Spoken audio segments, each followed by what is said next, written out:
Fairies, a true story. Do you believe in fairies? People around the world have told stories about fairies for a long time. In some stories, fairies come out to dance when the moon is full. Sometimes they steal babies from their cradles. They leave fairy children in their place. In Ireland, fairies are called the wee folk. In parts of Africa, there are kind fairies called azizas. The brownies of England and Scotland are helpful. They run errands and clean stables.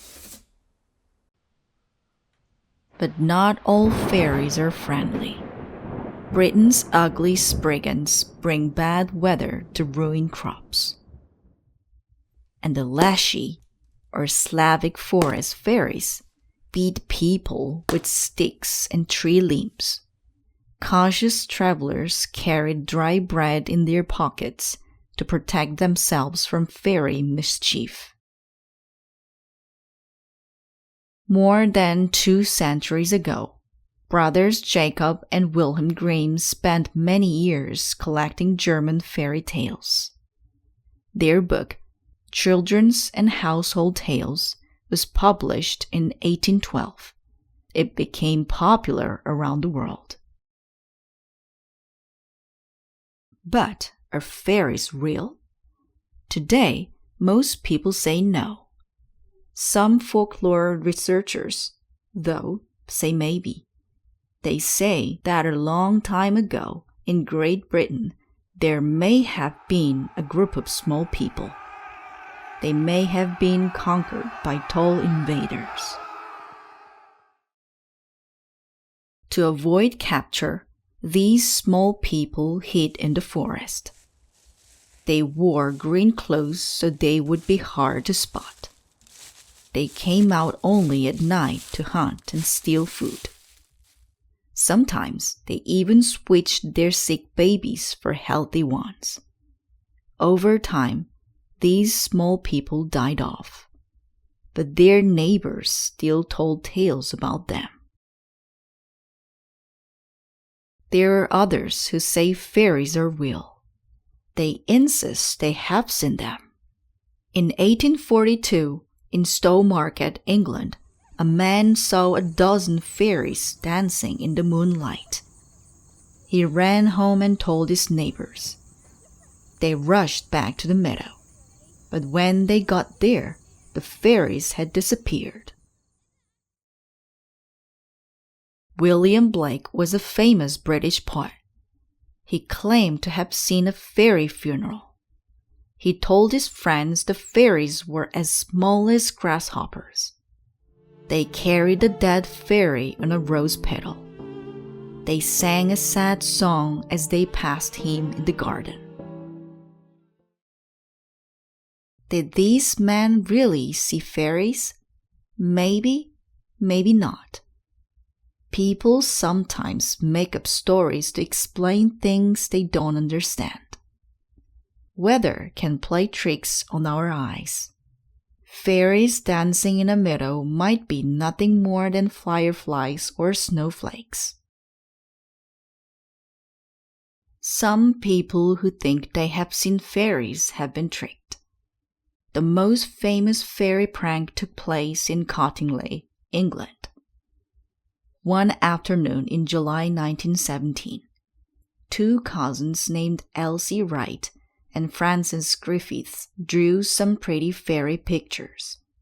They cut them out like paper dolls.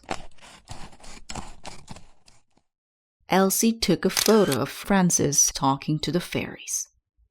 Frances took a photo of fairies dancing in Elsie's lap. Elsie's father, Mr. Wright, developed the photos. At first, he was puzzled. He thought the blurry images were birds or empty bags. Elsie told him that she and Frances had found fairies in the woods. 3 years later, Elsie's mother met a man named Edward Gardner.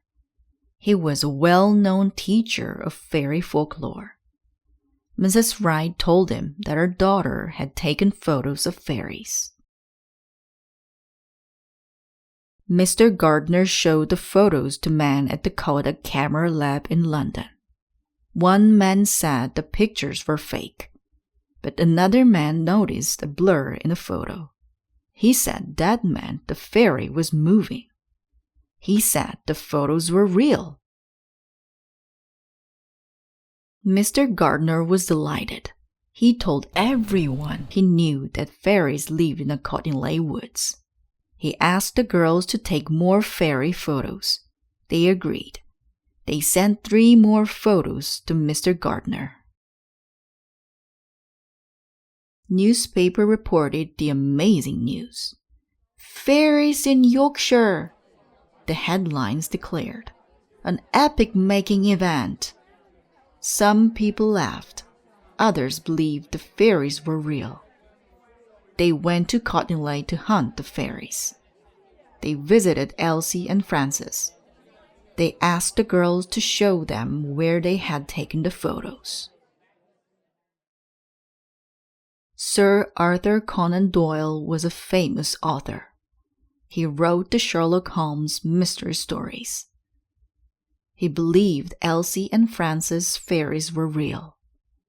In 1922, Sir Arthur wrote about Frances and Elsie in a book called The Coming of the Fairies. All over England, people read it. More and more visitors went to Cottingley. The town became famous. People called it Fairyland. Many years went by.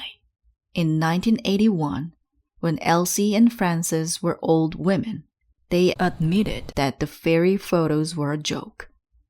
"It was just Elsie and I having a bit of fun," Frances said. "I can't understand to this day why they were taken in." Elsie said the fairies were only paper cutouts mounted on twigs with long, sharp head pins. This fairy hoax happened long ago, but the photos are still famous. Recently, they sold for almost $40,000. People still go to Cottingley to look for fairies in the woods.